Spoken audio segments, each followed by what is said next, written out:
மாண்புமிகு பேரவைத் தலைவர் அவர்களே, முதலில் எல்லோருக்கும் என்னுடைய புத்தாண்டு மற்றும் பொங்கல் வாழ்த்துக்களை நான் தெரிவித்துக் கொள்ள விரும்புகிறேன்.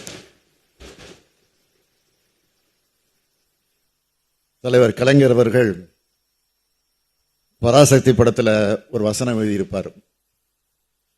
இந்த நீதிமன்றம் எத்தனையோ விசித்திரமான வழக்குகளை பார்த்திருக்கிறது. அதேபோல் இந்த சட்டமன்றமும் ஆளுநரை பொறுத்தவரை சில ஆண்டு காலமாக விசித்திரமான காட்சிகளைத்தான் காண்கிறது. மாண்புமிகு ஆளுநர் வருகிறார், உரையாற்ற வருகிறார், ஆனால் உரையாற்றாமலே போய்விடுகிறார். அதனால தான் ஆளுநரின் செயல்பாடுகளை நான் சிறுபிள்ளைத்தனமானது என்று சொன்னேன். அரசியலமைப்பு சட்டத்தின் பிரிவு 176 வரையறுத்துள்ள அடிப்படையில் ஆண்டின் தொடக்கத்தில் சட்டமன்றத்தில் ஆளுநர் உரையாற்றணும். அரசால தயாரித்து வழங்கப்படுகிற உரையை அப்படியே வாசிக்கணும் என்பதுதான் நடைமுறை மரபு. ஆனால் திட்டமிட்டு விதிமீறல் செய்வதில் தான் ஆளுநர் குறியாக இருக்கிறார். 2021 ஆண்டு இப்போது இருக்கும் ஆளுநர் புதிய ஆளுநராக நியமிக்கப்பட்டார். 2022 ஆண்டு இதே ஆளுநர் தன்னுடைய முதல் உரையை முழுமையாக வாசித்தார், எதையும் மாற்றல. ஆனால் இந்த 3 ஆண்டு காலமாக என்னென்ன அபத்தமான காரணங்களை எல்லாம் சொல்லி படிக்கிறத தவிர்த்தார்னு அவையில் இருக்கக்கூடிய எல்லோருக்கும் நன்றாக தெரியும். பேரவை தொடங்கும் போது தமிழ்த்தாய் வாழ்த்து பாடுறதும், அவை நடவடிக்கைகள் முடியும் போது நாட்டுப்பண் ஒலிக்கிறது தான் காலங்காலமா பின்பற்றக்கூடிய மரபு. இந்த விளக்கத்தை சொன்ன பிறகும் அவர் உரையாற்ற மறுக்கிறார், தவிர்க்கிறார். தமிழ்நாடு வளர்ந்து வர்றத அவரால் ஜீரணிக்க முடியலைங்கிறது தான் நான் நினைக்கிறேன். இன்றைக்கு முதலமைச்சராக இருக்கிறன்னா சாதாரணமானவர் இருக்கலாம். ஆனால் இந்த சட்டமன்றம் 100 ஆண்டு வரலாறு கொண்ட சட்டமன்றம். கோடிக்கணக்கான மக்களின் உணர்வுகளால் உருவான சட்டமன்றம். இந்த சட்டமன்றத்தின் மாண்பையும் மதிக்காமல், மக்களது எண்ணங்களுக்கு மதிப்பு தராமல் தமிழ்த்தாய் வாழ்த்தை அவமானப்படுத்த துணிந்ததன் மூலமா தான் வகிக்கிற பதவிக்கும் பொறுப்புக்கும் இழுக்கு ஏற்படுகிற காரியத்தை அரசியல் உள்நோக்கத்தோட ஆளுநர் செய்கிறது இந்த மன்றம் இதுவரை காணாதது, இனியும் காணக்கூடாது. அவர் அரசியல் ரீதியா எங்களை புறக்கணிக்கிறத நாங்கள் பெருசா எடுத்துக்கிறது இல்லை. ஏன்னா திராவிட இயக்கம் என்பதை புறக்கணிப்புகள், அவமானங்கள், ஒடுக்குதல்கள் ஆகியவற்றுக்கு எதிரான உதயமானதுதான். இந்த இயக்கத்துக்கு மேல் கடைபிடிக்கப்பட்ட தீண்டாமைகளையும் மீறித்தான் 100 ஆண்டு கண்டிருக்கிறோம். ஒரு சமூக சீர்திருத்த இயக்கம் அரசியல் கட்சியாக மாறி 6வது முறை ஆட்சியை கைப்பற்றின வரலாறு திராவிட முன்னேற்ற கழகத்துக்கு தான் உண்டு. நிச்சயமா சொல்றேன், 7வது முறையும் ஆட்சி அமைத்து ஏற்றம் காணும் அரசா திராவிட முன்னேற்ற கழக அரசு தான் அமையப் போகுது.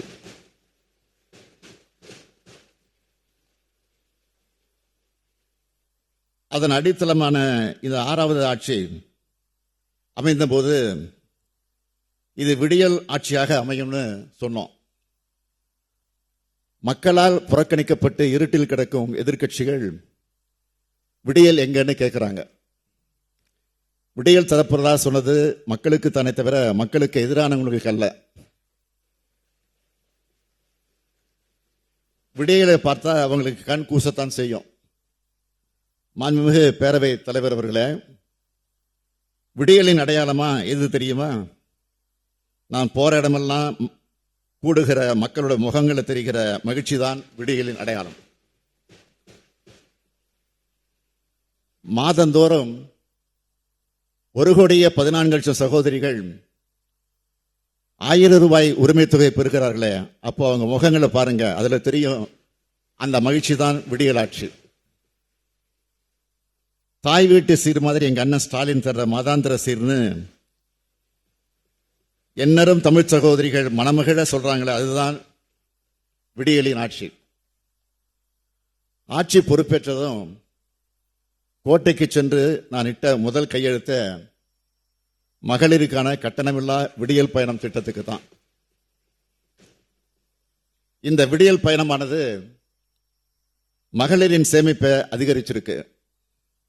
மாதந்தோறும் 600 முதல் 1200 ரூபாய் வரை அவங்களுக்கு மிச்சமாகுது. அதை சேமிக்க முடியுதுன்னு சொல்றாங்க. சமூகத்தில் மகளிரின் பங்களிப்பை இது அதிகரிச்சிருக்கு. அந்த பஸ்ஸுக்கு ஸ்டாலின் பஸ்ன்னு பேர் வச்சுட்டாங்க. இதுதான் விடியல் ஆட்சி. அடுத்து என்னுடைய கனவு திட்டமான நான் முதல்வன் திட்டம். எத்தனையோ தொழில்களை தொடங்குறீங்க. அதில் பணியாற்ற திறமசாலிகளா தமிழ்நாட்டு இளைஞர்களை உருவாக்கி தாங்கன்னு சொன்னதை வச்சுதான் இந்த திட்டத்தை உருவாக்கினேன். இந்த திட்டத்தில் இதுவரைக்கும் 22,56,000 மாணவர்களுக்கு பயிற்சி தரப்பட்டிருக்கு.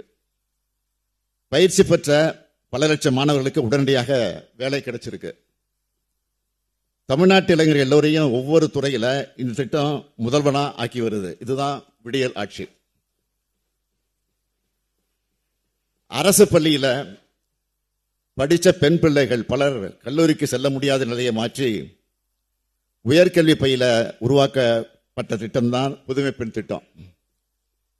மாதந்தோறும் 1000 ரூபாய் வழங்கக்கூடிய இந்த திட்டம் மூலமா மாணவிகள் கல்லூரிக்கு வர்றது 30 விழுக்காடு அதிகமாக இருக்கு. இதே போல தமிழ் புதல்வன் திட்டம் மாணவர்களுக்கும் 1000 ரூபாய் வழங்குகிறோம். மாதந்தோறும் 2,72,000 மாணவ மாணவியர் வாழ்க்கையில விடியலை ஏற்படுத்தி இருக்கிறோம். அரசு பள்ளியில படிச்சவங்களுக்கு மட்டும் இல்ல, அரசு உதவி பெறக்கூடிய பள்ளியில படிச்சவங்களுக்கும் புதுமை பெண் திட்டத்தை விரிவுபடுத்தி இருக்கிறோம். தூத்துக்குடியில் நடைபெற்ற விழாவில் ஒரு மாணவி பேசினார். என் குடும்ப வறுமை காரணமா கல்லூரிக்கு போய் படிக்க முடியுமா என்ற சந்தேகம் இருந்துச்சு. பணம் இல்லை, அதனால வேண்டாம்னு என் அம்மா சொல்லிட்டாங்க. புதுமை பெண் திட்டத்தை கேள்விப்பட்டு என் கல்லூரி செலவை நானே பார்த்துக்கிறேன்னு சொன்னதும் என் அம்மா சம்மதம் தெரிவித்தார். ஆனால் தினமும் பஸ்ல போகணுமே என்று அவர் சொன்னார். அதுக்குத்தான் விடியல் பயணம் இருக்கேன்னு நான் சொன்னேன். ஆக 2 திட்டங்களையும் பயன்படுத்தி கொண்டு இன்னைக்கு நான் படிச்சுட்டு வரேன். அந்த மாணவி சொன்ன சொற்கள் தான் விடியலுக்கான சாட்சி. அதனாலதான் தமிழ்நாடு மாணவ மாணவிகள் என்ன அப்பா அப்பான்னு வாய் நிறைய அழைக்கும் போது அளவில்லா மகிழ்ச்சி அடைகிறேன்.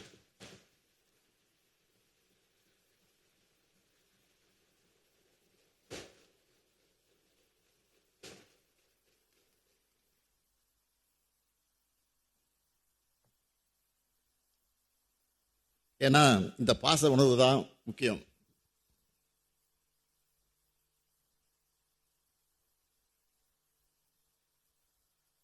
ஊட்டச்சத்தை உறுதி செய்யணும் ஒரு திட்டத்தை தொடங்கி இருக்கோம். போதிய சத்து இல்லாம பிறக்கிற குழந்தைகளுக்கு இந்த திட்டம் மூலமா தீவிர ஊட்டச்சத்து உணவு வகைகள் வழங்கப்பட்டுச்சு. அதுல தீவிர ஊட்டச்சத்து குறைபாடு உள்ளவங்களா கண்டறியப்பட்டு குழந்தைகளை 77.3 விழுக்காடு குழந்தைகள் இயல்பு நிலைக்கு திரும்பி இருக்காங்க. ஊட்டச்சத்து குறைபாடு உள்ள 6 மாசத்துக்குட்பட்ட 76,705 பச்சிளம் குழந்தைகள் கண்டறியப்பட்டு அவங்களோட பாலூட்டும் தாய்மார்களுக்கு ஊட்டச்சத்து பெட்டகங்கள் அவங்க வீட்டுக்கே சென்று வழங்கப்பட்டுச்சு. இதனால்தான் குழந்தைகள் ஆரோக்கியமா வளர்ந்திருக்கிறாங்க. அதுல பயனடைந்த தாய் சொன்னார், என் குழந்தை பிறக்கும் போது மிக மிக குறைவான எடையோடு தான் பிறந்துச்சு. என்ன செய்ய போறோம்னு நினைச்சேன்.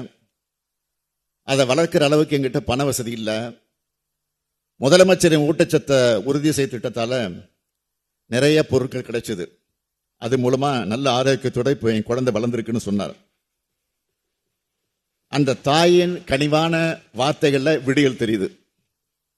பள்ளி குழந்தைகளுக்கு காலை உணவு திட்டத்தை உருவாக்கி இருக்கிறோம். தினந்தோறும் காலையில 17,53,000 மாணவ மாணவியர் வயிறார காலை உணவு சாப்பிடுறாங்க. அந்த திட்டத்தை தொடங்கும் போது காலை உணவு சாப்பிட்ட பிள்ளைங்க முகங்கள்ல வெளிப்பட்ட மகிழ்ச்சியை பார்க்கும்போது எனக்கு ஏற்பட்ட மகிழ்ச்சிக்கு அளவே இல்லை. இந்த திட்டத்தை பத்தி மதுரை மாணவி ஹரிணி சொல்லியிருந்த அந்த காட்சியை நான் வீடியோவில் பார்த்தேன். நான் தினமும் காலையில் சாப்பிட மாட்டேன், ஆட்டோ வந்ததும் ஓடி வந்து ஏறிடுவேன், சாப்பிடாம வந்ததால ஸ்கூலுக்கு வந்ததும் தண்ணி குடிச்சிடுவேன். ஆனா இப்போ கிச்சடி பொங்கல் கொடுக்கறதுனால தெம்பா படிக்கிறேன் அப்படின்னு சொன்னதை கேட்டப்போ நான் முதலமைச்சரா பொறுப்பேற்றதற்காக மிக மிகவும் பெருமையும் மகிழ்ச்சி அடைகிறேன். இவைதான் விடியல் சாட்சியங்கள். இப்படி நான் சொல்லிக்கிட்டே போகலாம். இப்படி ஒவ்வொரு திட்டத்தையும் சொல்ல தொடங்கினா எதிர்க்கட்சிகள் கொஞ்சம் அதிகமான வேதனை அடைவாங்க என்பதால் கொஞ்சம் குறைச்சிக்கிறேன். தமிழ்நாட்டு மக்கள் ஒவ்வொருவரும் நேரடியா பலனடைய வகையிலான திட்டங்களை தீட்டும் ஆட்சி தான் உதயசூரியன் ஆட்சி. இந்த ஆட்சி உருவானப்போ இதை திராவிட மாடல் ஆட்சின்னு நான் சொன்னேன். திராவிட மாடல் சொன்னாலே சிலருக்கு வயிறு எரியுது. அரண்டவன் கண்ணுக்கு ரெண்டதெல்லாம் பேய்னு சொல்ற மாதிரி திராவிடம் என்ற சொல்லை பார்த்து சிலர் பயப்படுறாங்க. திராவிட மாடல் என்றால் சுயமரியாதை, சமநீதி, சமத்துவம், சகோதரத்துவம், ரத்த பேதம் இல்ல, பால் பேதம் இல்ல, விளிம்பு நிலை மக்கள் நலன், தாழ்த்தப்பட்டோருக்கு அதிகாரத்தில் பங்கு, மதச்சார்பின்மை, தொழில் வளர்ச்சி, தொழில் முன்னேற்றம், கூட்டாட்சி கருத்தியல், அதிக அதிகாரம் கொண்ட மாநிலங்கள், தமிழுக்கு உரிய இடம், அனைத்து தேசிய இனங்களுக்கும் சம உரிமை, சமூக குறியீடுகளும் அனைத்திலும் முன்முதன்மை. இவைதான் திராவிட மாடல் அரசுடைய உள்ளடக்கம். அனைத்து துறை வளர்ச்சி, அனைத்து மக்கள் வளர்ச்சி, அனைத்து மாவட்ட வளர்ச்சி, அனைத்து சமூக வளர்ச்சின்னு அனைத்தையும் உள்ளடக்கின முழுமையான வளர்ச்சியை சொல்றோம். இதைத்தான் எல்லோருக்கும் எல்லாரும் சொல்றோம். திராவிட கருத்தியல் கொள்கையால தான் தமிழ்நாடு இன்று வளர்ந்த மாநிலமாக இருக்கு. தமிழ்நாடு இந்திய நாட்டினுடைய 2வது வளர்ந்த பொருளாதார மாநிலமாக இருக்கு.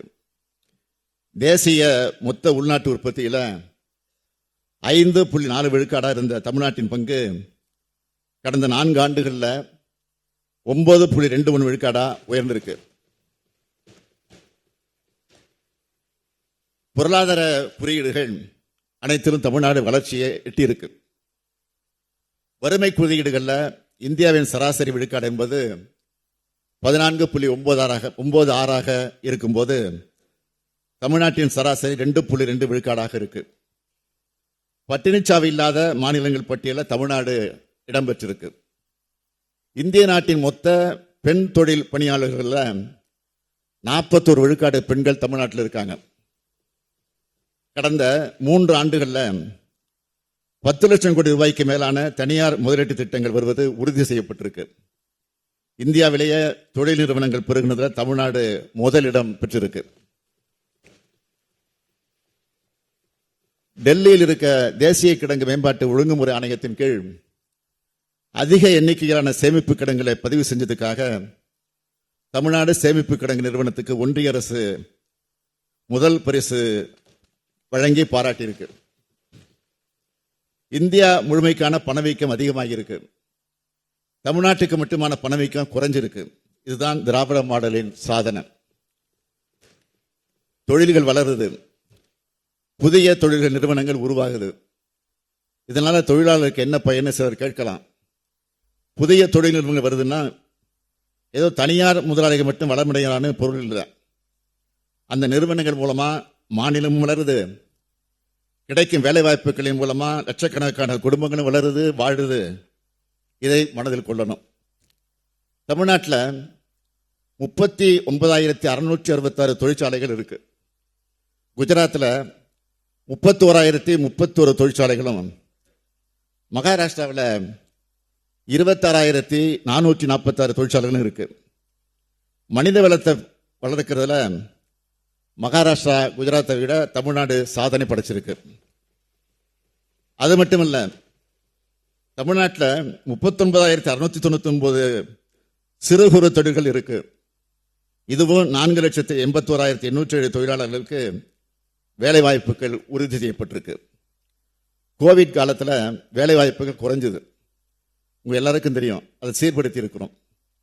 இந்திய ரிசர்வ் வங்கி வெளியிட்ட புள்ளி விவரங்களின்படி 8,42,720 மனித உழைப்பு நாட்களுடன் தொழிலாளர்களுக்கு அதிக வேலை வாய்ப்புகளை வழங்குவதில் இந்தியாவிலே தமிழ்நாடு முதலிடம் பெற்றிருக்கு.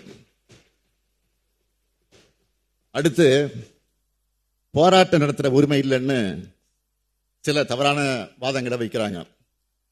உண்மையை சொல்லணும்னா அளவுக்கு மீறிய ஜனநாயகவாதியாக இருக்கீங்கன்னு என்ன சிலர் விமர்சிக்கிறாங்களே தவிர நான் சர்வாதிகாரியாக இருப்பதாக யாரும் சொல்ல மாட்டாங்க. அது என்னுடைய இயல்பும் கூட. எதிர்கட்சிகள் மட்டும் இல்லை, கூட்டணி கட்சிகளும் போராட்டம் நடத்துறான்னு சொல்றவன்னா போராட்டம் தவறு இல்லை.